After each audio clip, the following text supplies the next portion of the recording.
Soy Eugeni Alemany y he venido con Arroz La Fallera a Japón para que Shigetaka Kurita, el creador de los primeros emojis, dé su visto bueno al diseño del paella emoji.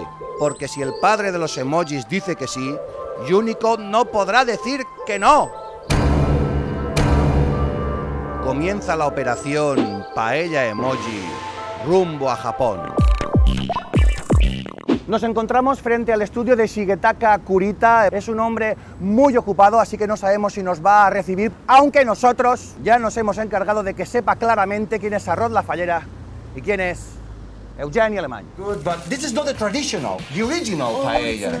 Check it out.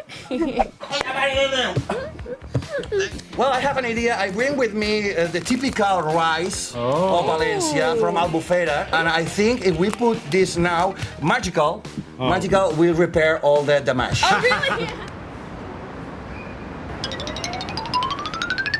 Hi, I'm Kurita. Hi. Como padre de los emoji, ¿cómo lo ve esto? はい、基本的に絵文字というのは誰が見ても ¿Aprobed? yes.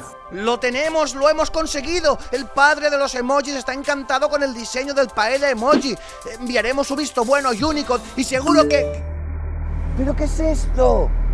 ¿Pollo, guisante y gambas? ¿Una paella mixta emoji? ¡No! Amigos y amigas, el diseño del paella emoji está en peligro y para protegerlo necesitamos vuestra ayuda. Por eso Arroz La Fallera, que es muy de aquí, con la compra de 2 paquetes de arroz redondo, te regala la camiseta oficial del paella emoji. Para que el 25 de enero apoyes su candidatura y subas tus fotos con tu camiseta y el hashtag #ConvoyPaellaEmoji.